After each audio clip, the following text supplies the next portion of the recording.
enfin. Ça faisait tellement longtemps que j'avais envie de refilmer un tutoriel maquillage. Mais bon, voilà, avec les cours, le boulot, etc. j'ai pas énormément de temps cette année, j'ai vraiment pas beaucoup de temps. Donc dès que j'ai un peu de temps, j'essaie. Donc aujourd'hui je vous propose un maquillage qu'on pourrait porter tous les jours en automne, avec des couleurs vraiment automnales dans la saison. Donc j'espère que le look vous plaira et c'est parti pour les explications. Je vais commencer par appliquer une base de teint sur tout mon visage pour donner vraiment un côté plus glowy au fond de teint par la suite. Donc je l'étale au doigt.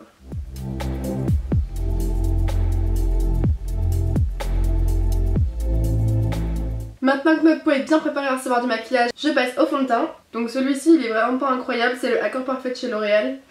Mais je l'aime pas trop en fait, je trouve qu'il bouge beaucoup. Mais bon, comme on est en automne, je suis un peu entre ma couleur d'été et ma couleur d'hiver. Il y a mon bronzage qui est parti bien trop vite. Du coup c'est un peu un fond de teint de transition, ça fera l'affaire pour l'instant. Ensuite je vais mettre mon anti-cerne, donc celui-ci c'est le HD de chez NYX et il est vraiment génial. Il floute les cernes, la zone des cernes, des pores, etc. C'est assez incroyable.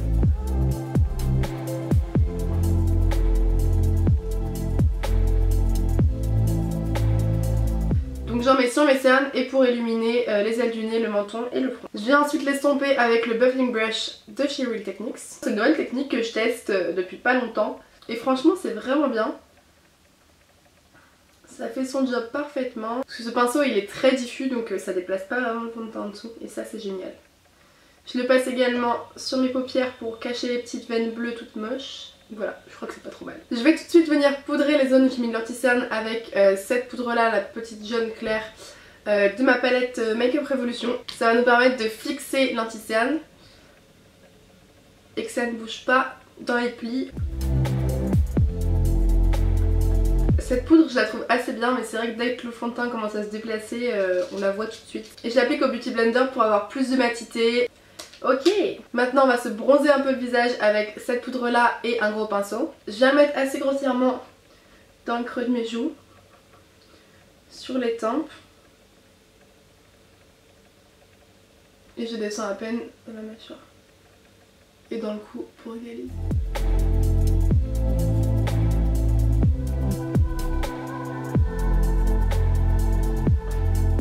Et on fait ça vraiment pour réchauffer le teint. Je persiste à vouloir regarder mon bronzage mais franchement c'est pas facile. L'une de mes étapes préférées, le contouring avec la petite poudre taupe claire ici. Donc je viens prendre un pinceau de chez MAC qui est le 107. Et là on le place vraiment sous le creux de notre joue.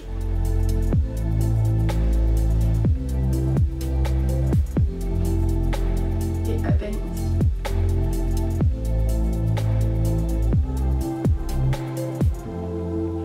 Ça va vraiment venir creuser et sculpter le visage. Je reprends le même pinceau que j'ai à peine essuyé sur mon visage et le blush Gingerly de chez MAC. C'est un blush qui est vraiment magnifique.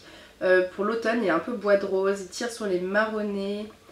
Franchement c'est vraiment mon blush de tous les jours celui-ci en automne. Donc je l'applique sur le pinceau et je viens le déposer sur mes pommettes assez bas et en étirant vers l'extérieur.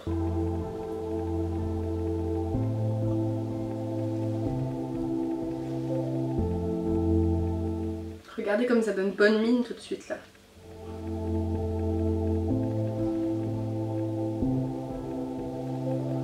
Ce pinceau de chez MAC il est vraiment canon parce qu'il diffuse la matière d'une manière assez incroyable.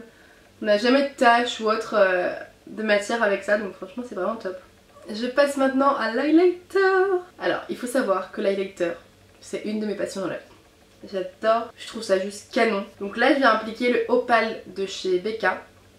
Mais alors lui, donc je le mets sur le haut de mes pommettes. Et lui, il a eu un petit accident. C'est-à-dire que je le mettais comme ça face à ma fenêtre dans son petit pot. Je me l'appliquais et il est juste tombé de son pot. Donc il s'est magnifiquement explosé par terre. Alors j'ai pu récupérer les morceaux mais franchement je suis dégoûtée parce que... Regardez-moi comme il est magnifique quoi. C'est vraiment un highlighter que j'adore. Et là il est beaucoup plus difficile à travailler, à appliquer. C'est quand même moins pratique quoi. Du coup je m'highlight tout le corps en même temps, ça tombe partout. Highlight on flick là un peu. Hein. Et du coup j'en profite pour en mettre un petit peu partout sur mon visage, genre sur la pointe du nez, sur l'arrière du nez et sur l'arc de Cupidon. Oh cet highlighter, il est canon. Un autre truc dont je peux plus me passer c'est faire mes sourcils, surtout en automne, j'adore les travailler, les dessiner, qu'ils soient bien graphiques parce qu'on met souvent des maquillages un peu plus chargés qu'en été. Avoir des beaux sourcils qui encadrent bien le maquillage, c'est vraiment canon. Non mais regardez-moi la différence là entre les deux. Le teint et les sourcils sont faits, donc on peut maintenant passer aux yeux. Je viens d'abord appliquer une base à paupières. Donc là c'est la Shadow Insurance de Too Faced, un classique.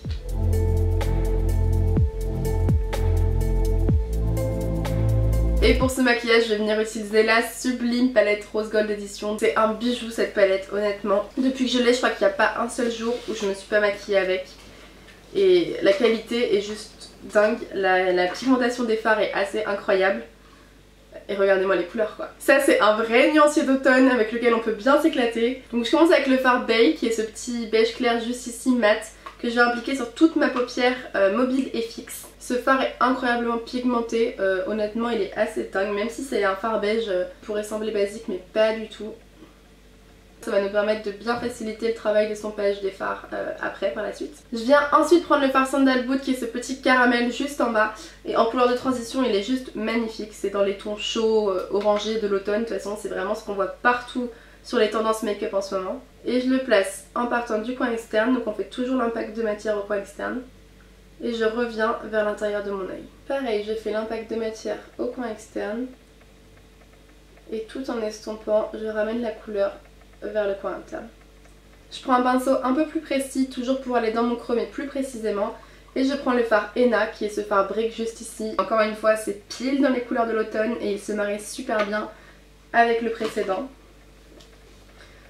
Je le place plus précisément dans le coin externe et dans mon creux, toujours pareil. J'estompe en revenant vers le coin interne. Alors je trouve que cette palette elle est quand même assez poudreuse mais si on travaille bien les fards, qu'on y va subtilement et voilà, qu'on n'y va pas comme un bourrin, tout se passe très bien. Mais le mariage des deux couleurs, mon dieu. Je réestompe les deux couleurs ensemble avec mon pinceau estompeur du début.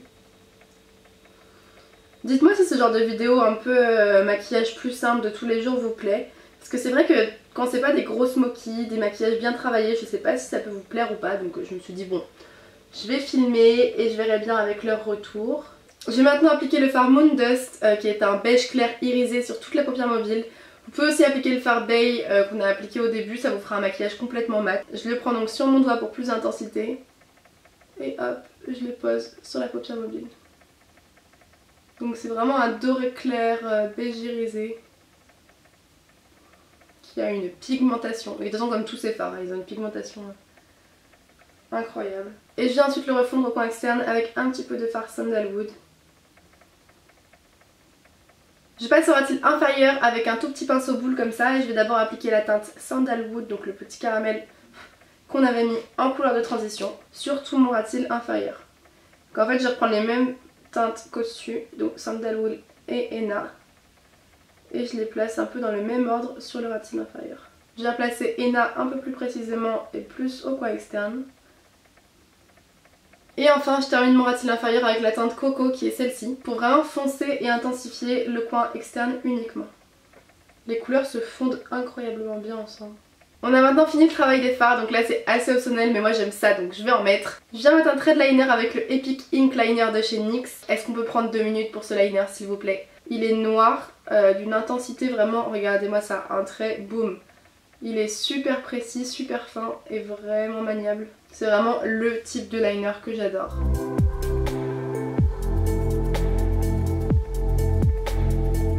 Je mets mon mascara, donc le Rocket Volume de chez Maybelline. J'aime pas trop en fait parce que ce qui se passe c'est qu'il bave.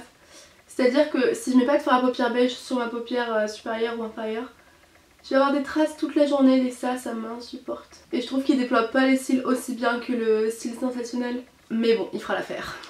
Et pour les lèvres, je vais prendre le 41 de chez Sephora. Ils sont comme ça, franchement. Autant en pigmentation, en texture, les couleurs juste canon. Si ça c'est pas une couleur d'automne, je sais pas ce que c'est. Voilà le rendu final du maquillage. J'espère que ça vous plaît, que ça aura pu vous inspirer, vous donner des idées pour vos maquillages d'automne ou même vous montrer quelques petites techniques.